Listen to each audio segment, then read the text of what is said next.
Welcome in to another GNASS short, everyone.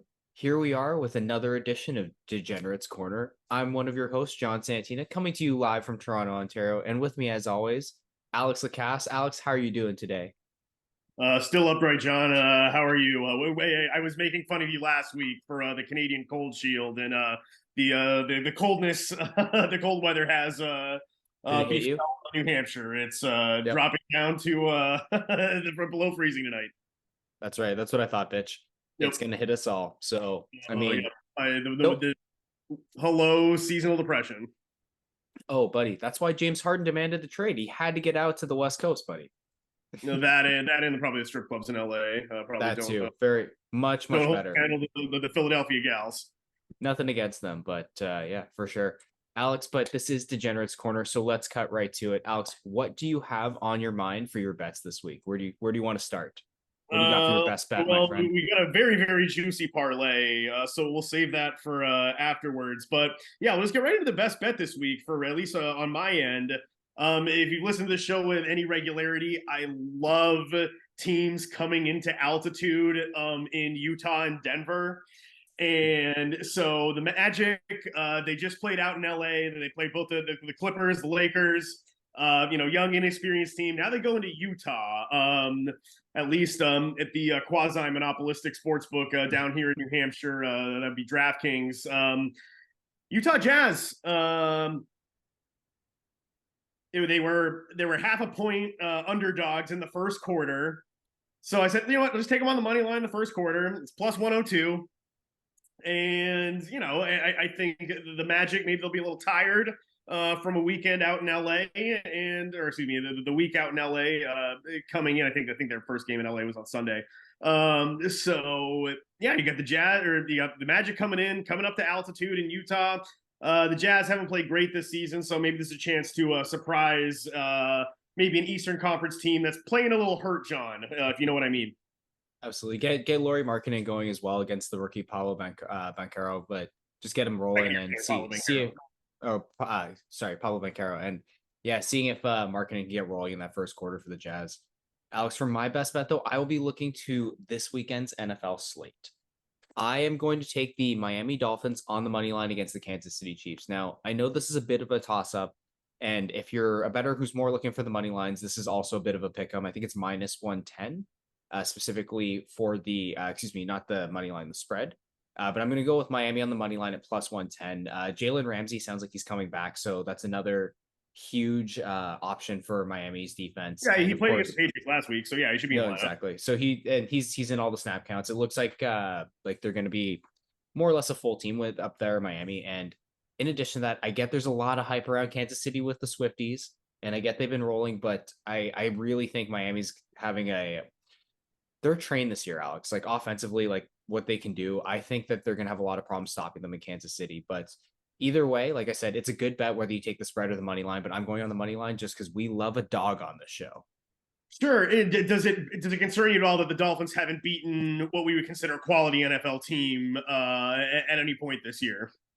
No, Alex, it does not yet. And I will tell you why, because at some point you got to do it. And I think this is the game to do it. And I do agree that it has been a weaker schedule for the Dolphins, but there's vibes get you far in sports, Alex. And this is going to be a vibes thing for the Dolphins right now. Yeah, and the game's in Munich, by the way. So I mean, I like the over in this game, but like it seems like one of those games where it's either going to be a complete tractor pull or a track meet. We just we'll see how the teams I'm, adjust to the time change and whatnot. I don't know I, when they're flying in. the time change is always tough for the players, especially with the long hours in the flight. But I'm edging towards a shootout, man. I mean, these are two offenses that are rearing to go, and I mean, like I said, since Taylor Swift has been in the stands for Kansas City, they've been firing on all cylinders, and of course, we've seen exactly what Miami can do.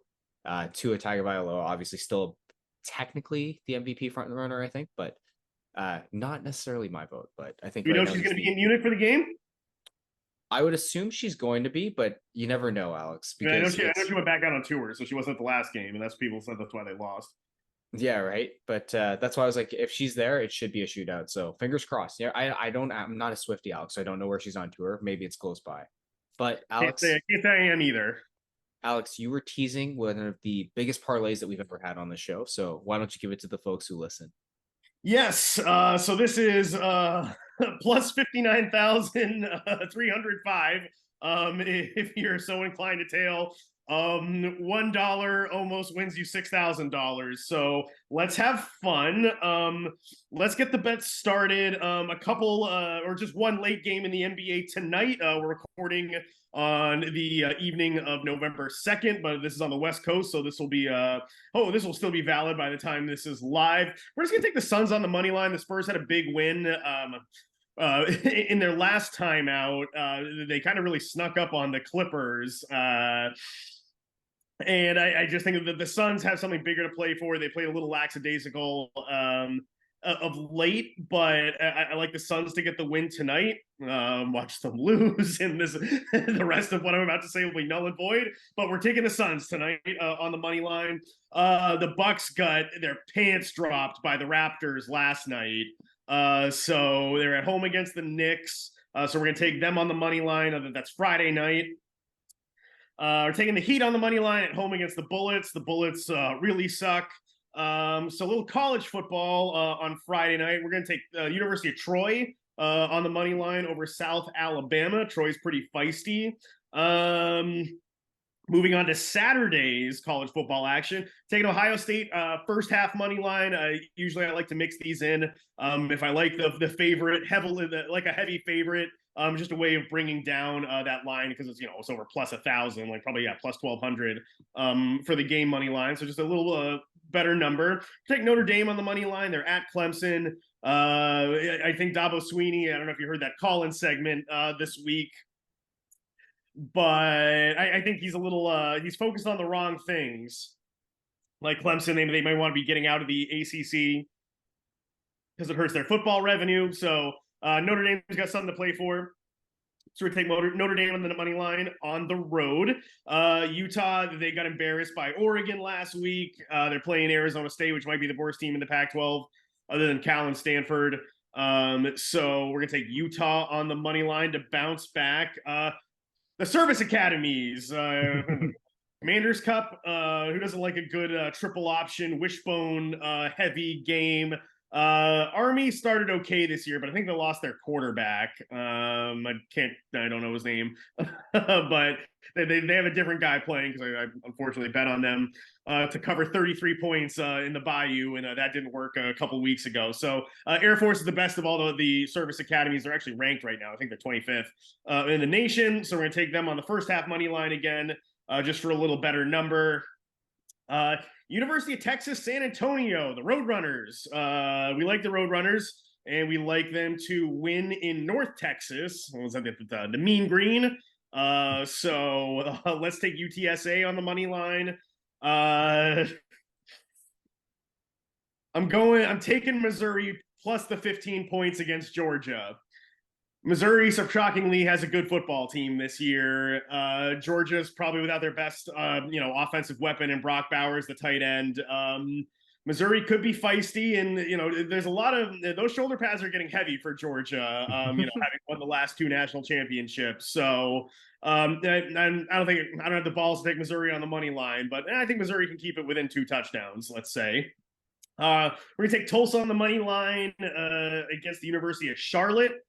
They're at home, also Saturday action. Washington, USC, they're playing at the Coliseum. Let's just go over 76.5 points. Why don't we? We want a good shootout at the Coliseum. Wazoo, we love Wazoo. We're taking them on the money line over to Stanford, who I said sucks earlier. So Wazoo's going to make me proud. They have a home game. Now for the NFL bets. We're gonna take the Titans on the money line tonight. Will Levis impressed, and I just think the Steelers are going nowhere fast offensively. So I think Tennessee's a live dog tonight. Got them on the money line. We mentioned the Dolphins and Chiefs game. I like over 51 inside. It's lower than 52 points, which is as we know a kind of a key number. 49 plus a field goal is 52, so we're under 52. Ravens are just taking them on the money line against the Seahawks. I think the Ravens sneakily might be the best team in football. I think it might be their year. sometimes in the NFL, John, we just have to pinch our nose and bet on the smelliest flea-ridden dog. In that case, that's the Arizona Cardinals. 7.5 point dogs in Cleveland. I'm not a believer in PJ Walker. I am a believer in the Browns defense, but I think the Cardinals can lose by less than 8 points. Colts, I think Gardner Minshew sneaky might be the best backup quarterback in football. So I like them. They're laying less than a field goal on the road in Carolina. Give me the Colts. This is a tough game to pick, but we're going to lay the 3 points with the Eagles against Dallas. They're at home. I think Philly wants to send a message here right now that they're the best team in the NFC now that the 49ers have kind of fallen on their face and Brock Purdy's been exposed a little bit. Last pick, John, to round out this 20 pick beast of a parlay. If this one hits, I'll get the next flight to Toronto to celebrate it with you.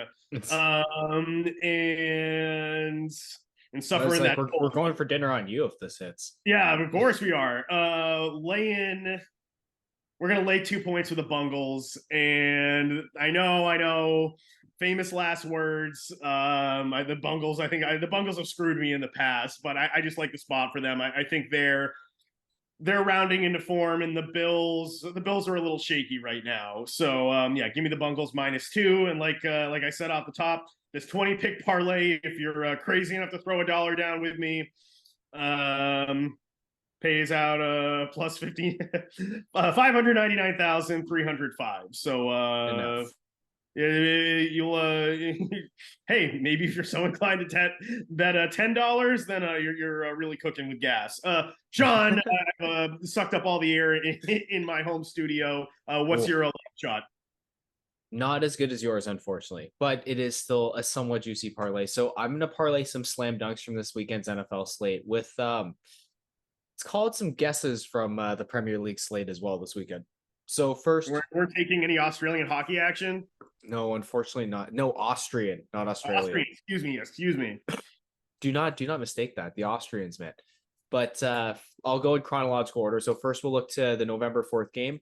I'm taking Fulham to draw Manchester United. Manchester United's been in shambles all year.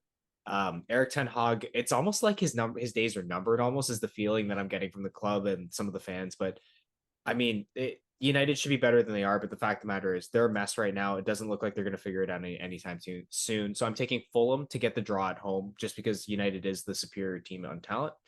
I'm going to take Liverpool on the money line November 5th against Luton. Come on, guys. It's a slam dunk. Luton's just happy to be in the Premier League this year. Very unlikely they get any points out of this game.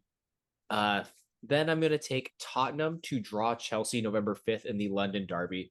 This is a heated rivalry, guys. We know Chelsea's going to be just frustrating to play against. This is what they do against the big clubs. And it's a London derby. Like, we know that they're going to do everything in their power to make this a grind and almost a boring game. So, like I said, draw a good derby on GNASS. Exactly. But we're going with a draw for that one on November 5th. Then, of course, we look to this weekend's slate. I'm going to go with the Browns on the money line against the Cardinals. Alex, I agree with you. The Cards are going to lose, keep it close, but they're going to lose is the key, and that's why I'm taking the Browns on the money line. You said it best as well. The Ravens could sneakily be one of the best teams in football, if not the best. Not at the point where they're at the best yet. I think they're just missing a couple pieces, but very close. And for me, though, I'm taking them on the money line against the Seahawks. And then finally, the Saints on the money line against the lowly Bears. I mean, guys, we all know the Bears are tanking. They're going to fucking lose. But that is my parlay. What, though? What? Tanking for what, though? Are they going to go back into the quarterback pool and take Moody Cam Williams? I think Williams is pretty good, but I think they're going for the Williams. They're hoping for either Shadur or the Williams Harrison combo. Yeah, but, right. They do have 2 picks, so that raised my scene already. I mean, I think if Justin Fields got drafted to a halfway competent organization, he'd be better. That isn't the graveyard of quarterbacks. I think we'd be talking about a pretty good quarterback. I kind of like that. Chicago Bears. I kind of like that proposed trade of him to Atlanta, but that's a discussion for another day. But Alex, my parlay totals out to plus 3,444. So 34-44, not quite as good as your parlay, but still a juicy one nonetheless for any of our bettors here at GNASS. Alex, any closing thoughts for our listeners, our viewers, depending on how they consume the show? Tune in. John and I we'll have our first GNASS. Well, what do we want to call these, John? We gotta think of that, buddy. We gotta think of that. So let's Yeah, keep that yeah. on the let's keep that on the DL for now. Our NFL series. It's a working title under construction, but always follow us on Twitter at the GNASS, on the gram, and wherever you get your podcasts. Tune in. We'll have these shows weekly. Maybe some bad football here and there when the situation. I mean, now that the NFL's going to Munich, we could have. We got a Browns Cardinals game coming up, buddy. Don't worry. Yeah, sure. We could have bad football on two continents next week. You never know. So yeah, tune in and hey, all we need is one of these parlays to hit, John. Just one, and we're never recording again. No, I'm kidding. Yeah.